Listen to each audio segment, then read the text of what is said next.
సంవత్సరాల తరబడి ఎన్ని మందులు వాడినా మీ మోకాల నొప్పులు తగ్గట్లేదా? ప్రాణ పెయిన్ క్లినిక్ లో అత్యాధునిక చికిత్స. కర్నూలు నగరంలో ఈ నెల 7వ తేదీన దారుణ హత్య జరిగింది. ఈ తాండపాడు గ్రామానికి చెందిన కురువ శివ అనే వ్యక్తి దారుణ హత్యకు గురయ్యాడు. ఈ నేపథ్యంలో మిస్టరీగా మారిన ఈ కేసును కర్నూలు టౌన్ పోలీసులు త్వరితగతిన ఛేదించారు. ప్రస్తుతం అంతా కర్నూలు టౌన్ డిఎస్పీ బాబు ప్రసాద్ ఉన్నారు. తనతో మాట్లాడి మరిన్ని వివరాలు తెలుసుకునే ప్రయత్నం మనం ఇప్పుడు చేద్దాం. సార్ చెప్పండి, ఈ కేసు వివరాలు. ఇది యాక్చువల్గా 7వ తారీఖు రాత్రి అండి ఇన్సిడెంట్ జరిగింది. మనకి 8వ తారీఖు ఉదయం మనకు కంప్లైంట్ వచ్చింది. ఇందులో వన్ టౌన్ ఏరియాలోని వర్మ కాంపౌండ్ అనే కాంపౌండ్లో ఒక వాచ్మ్యాన్ హట్లో కురవ శివుడు అని చెప్పేసి ఈ తాండ్రపాడుకు చెందిన వ్యక్తి దారుణంగా హత్యకు గురయ్యాడు. తలంతా క్రష్ కావడము ఉండడంతో ఇమీడియట్గా వన్ టౌన్ సిఐ గారు స్పాట్కు రష్ అయ్యాడు. తర్వాత ఇన్ఫర్మేషన్ అంతా ఆఫీసర్లకు అది ఇవ్వడము, అక్కడ క్లూస్ టీమ్ ఇమ్మీడియట్గా తెప్పించడము, డాగ్ స్క్వాడ్ కూడా విజిట్ చేసింది.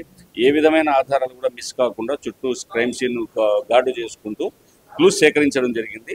తర్వాత అతని వ్యక్తిగత జీవితము, తర్వాత అతని మామూలు ప్రొఫెషన్లో జీవితము, అలవాట్లు ఇవన్నీ చెక్ చేయడంతో మనకు బేసికల్గా క్లూస్ రావడం జరిగింది. ఆ క్లూస్ని ఆధారంగానే 4 ముద్దాయిలను అరెస్ట్ చేసి ఈ కేసు డిటెక్ట్ కావడం జరిగిందండి. కేవలం 3 రోజుల వ్యవధిలోనే ఈ కేసును ఛేదించగలిగారండి. అంటే ఇలా ఈ పరిశోధన ఎలా సాగింది? ఎస్, దీంట్లో ప్రధానంగా క్లూస్ టీమ్ లింకులు, తర్వాత ఇన్స్పెక్టర్ గారు, తర్వాత పోలీసులకు లోకల్ ప్రజల్లో ఉన్న మంచి సత్సంబంధాల వల్ల ఇమ్మీడియట్ గా దీనికి సంబంధించి అతని వ్యక్తిగత జీవితంలోనే ఒక కోణం వల్లనే ఈ హత్య జరిగిందని ఇన్ఫర్మేషన్ రావడము, ఆ ఇన్ఫర్మేషన్ అట్లాగే ముందుకు వర్కౌట్ చేసుకుంటూ పోవడంతో ఇమ్మీడియట్ గా మనకు ముద్దాయిలు రూటు, వాళ్ళు ఎందుకు చేసినారు, వాళ్ళకు మంచి మోటివ్ ఇదంతా ఎస్టాబ్లిష్ కావడంతో వాళ్ళని అరెస్ట్ చేయడం అనేది మనకు అడ్వాంటేజ్. దాంట్లో ప్రజానంగా పబ్లిక్ కోఆపరేషన్ మనకు బాగా ముఖ్యంగా దీంట్లో ఉందండి. అంటే అక్రమ సంబంధం నేపథ్యంలోనే హత్య జరిగిందంటారా? ఇంతవరకు మనకు ఎస్టాబ్లిష్ అయిన ఆధారాలను బట్టి అక్రమ సంబంధం నేపథ్యంలో జరిగింది. ముద్దాయిలలో ఒక మెయిన్ ముద్దాయి ఏవైనా ముద్దాయి కుటుంబానికి సంబంధించిన ఆమెతో ఈయనకు ఉండడము, అదే దానికి సంబంధించి అతను బాగా ఇతని మీద గ్రెడ్జి పెంచుకోవడము, ఇతను అలవాటు మార్చుకోకపోవడంతో ఇవన్నీ కావడంతో ఇతన్ని ఎలిమినేట్ చేయడం, చంపడం అయితే మార్గం అని ఉద్దేశంతో తన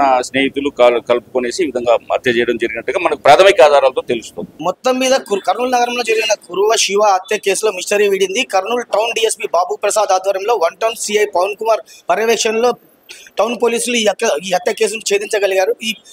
ఈ నేపథ్యంలో పోలీసుల పనితీరు పట్ల నగరవాసులు తీవ్ర హర్షం వ్యక్తమవుతుంది. కెమెరా పర్సన్ నాగేష్తో నందకిషోర్, సుమన్ టీవీ, కర్నూలు.